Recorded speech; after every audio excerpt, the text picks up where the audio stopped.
Welcome to the Torchlight Network. This is Dave Horwedel. The Torchlight Network is doing a series of interviews on business leaders and other professionals to find out how they are successfully coping with the rigors of the COVID-19 pandemic and the resulting governmental regulations. On today's show, we have Scott Gardner. Scott is the president of Sterling Wealth Management.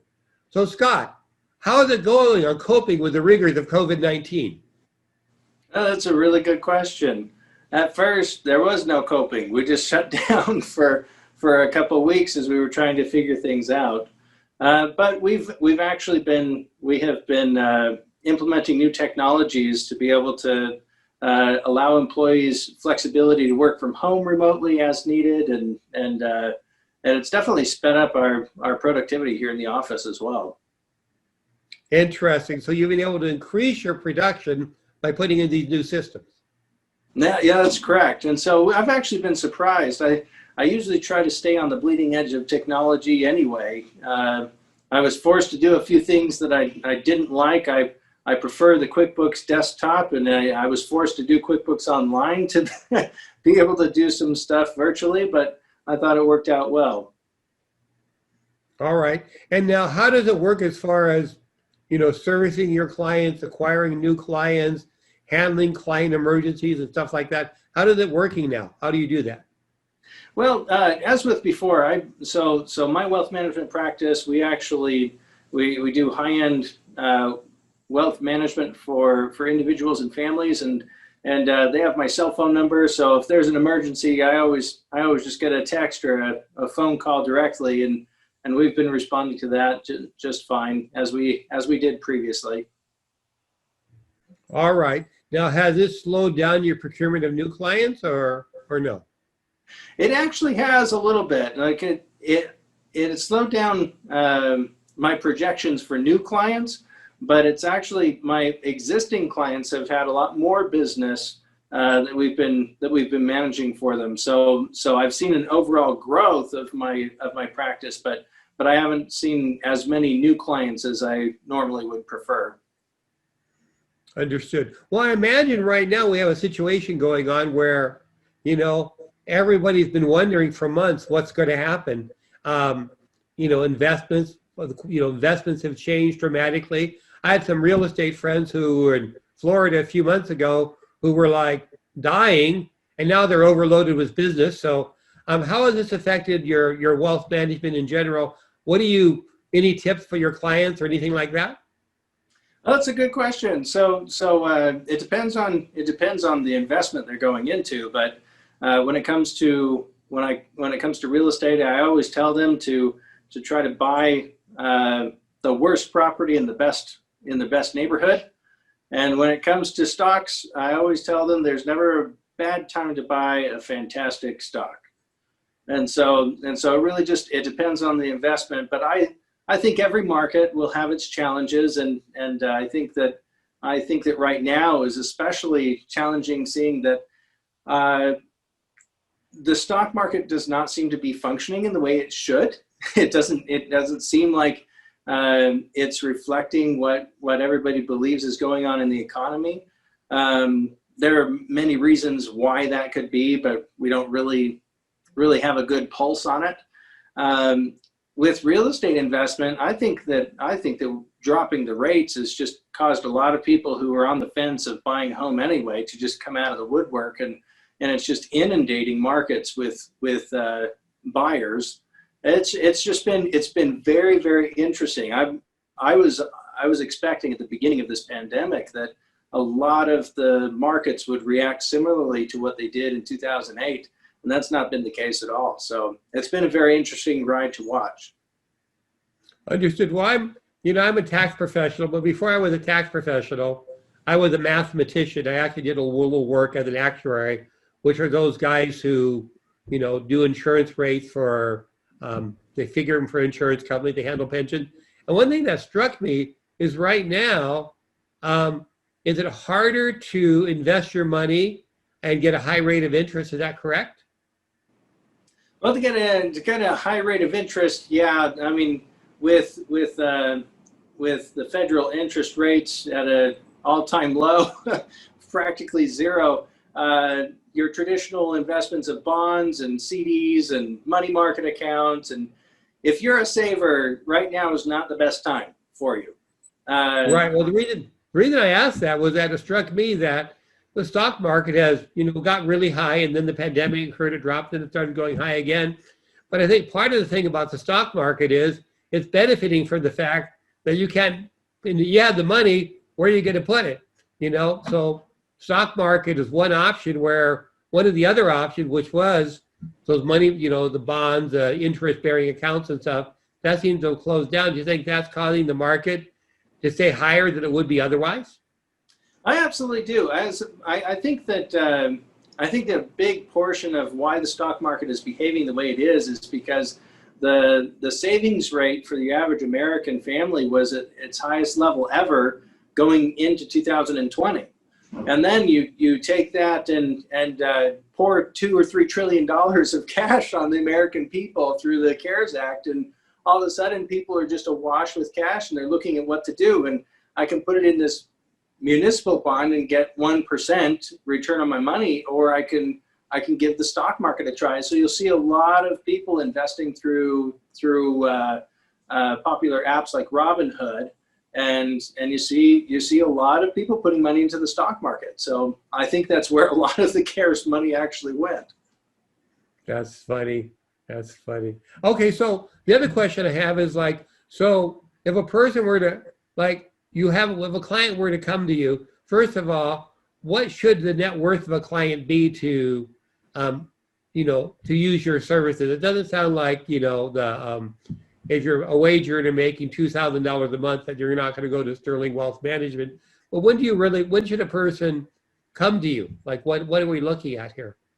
Well, that's a good question. So I do financial plans for people. I think everybody should have a financial plan. That's hands down. And so whether you're earning $2,000 a month or $100,000 a month, it doesn't really matter. You should have a very strong financial plan that you're following. And I help everybody, regardless of where they're at in the wealth building process, on building that plan. But I tell people and prospective clients that unless you have me actually do something in investments or the stock market or real estate, then I'm not going to be charging you fees. So usually the people who everybody needs a plan, but usually the people who need my services, they usually have a larger nest egg of typically about 500,000 or more saved up. Okay, good. Well, that's a good datum to have. Now,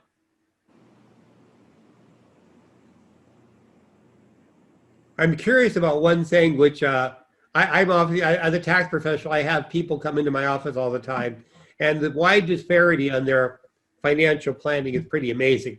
But one thing that I think is underemphasized is that you're talking to a guy about, how he's going to make his budget and stuff.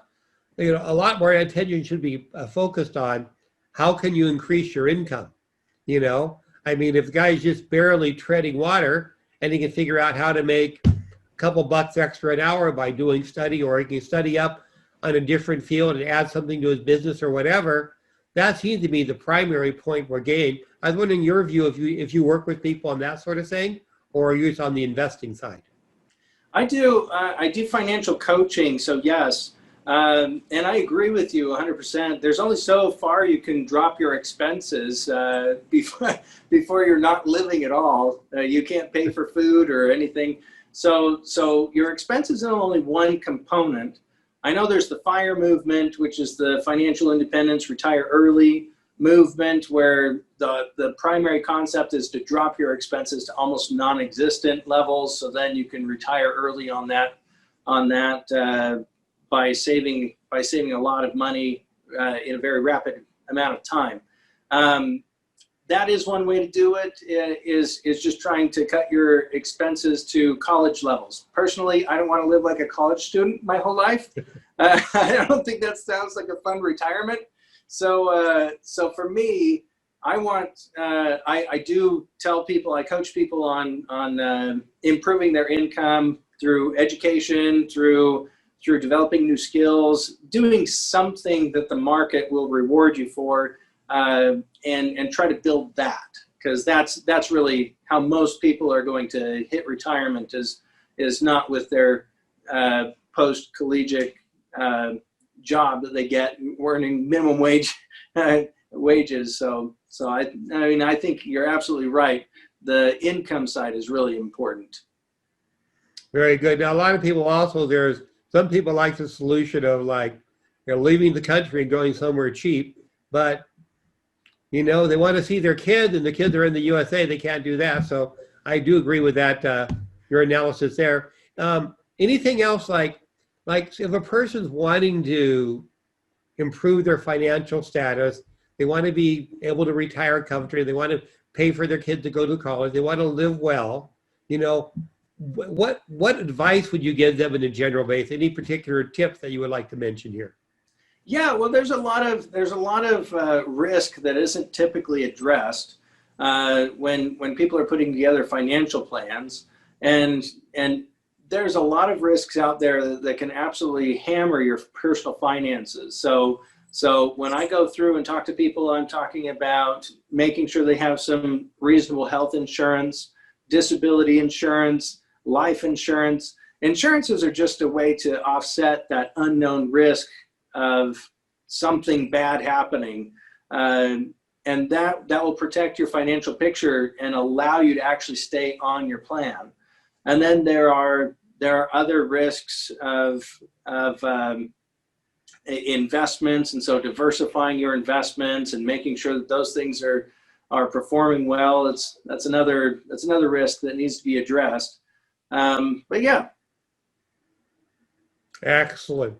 All right. Any other thing that you think that people should be aware of or alert to why they should, what is it that you can really help people with it? I guess one question I have. Well, the thing is that I try to, I have a securities license and I have a real estate broker's license. And the intent of having both of those licenses is to make sure that I can give clients a full global overview of their financial picture and be able to assist them and help them in all aspects of their wealth building process. And so the things that I'm able to do is give that global overview and then back it up with some support that'll help them get there. Well, that sounds really good. And listening to you reminded me of, you're just in a knowledgeist field.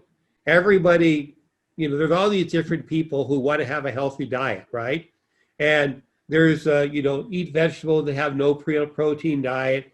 And there's the Atkins diet where you eat only protein. And there's all these different things.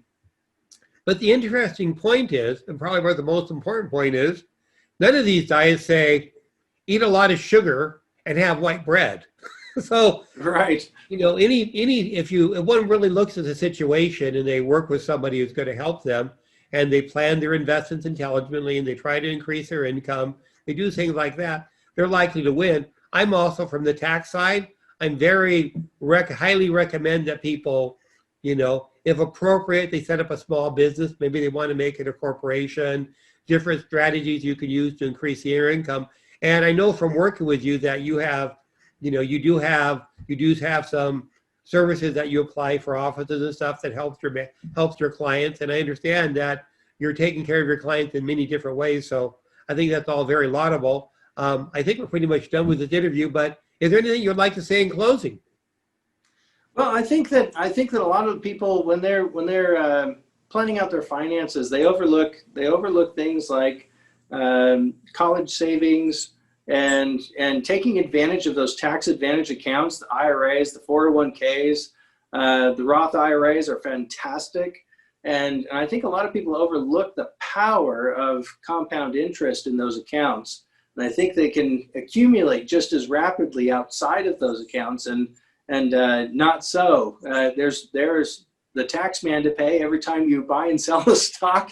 And so you want to make sure that as you're putting your financial plan together, make sure you take those taxes into consideration. It'll make a big deal over the long run.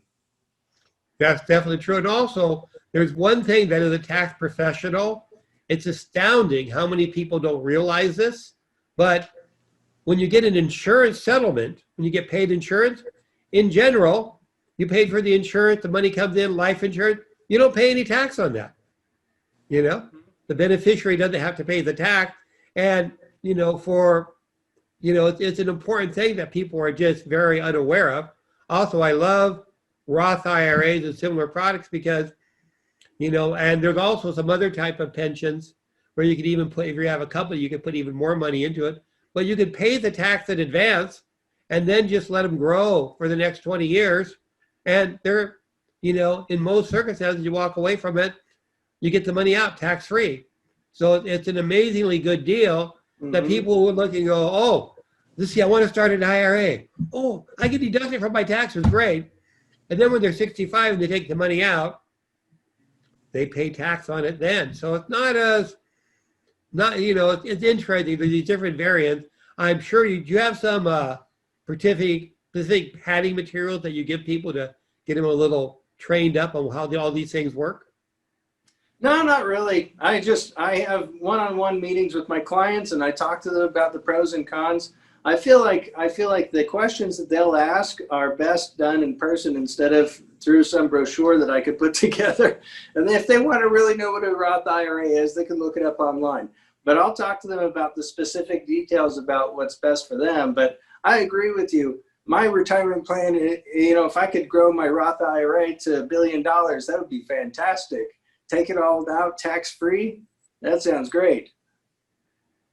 It is a great deal. And of course, they have to start early, and they may not get all the way up to billions of dollars, but it's definitely better than, it's a heck of a lot better than nothing.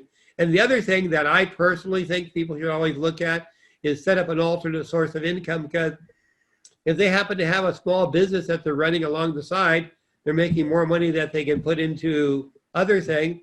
And if they lose their job, well, they've got a small business, and a small business that's making $10,000 or $20,000 a year. You know, when you're making $100,000 a year on your job, well, that's not very interesting.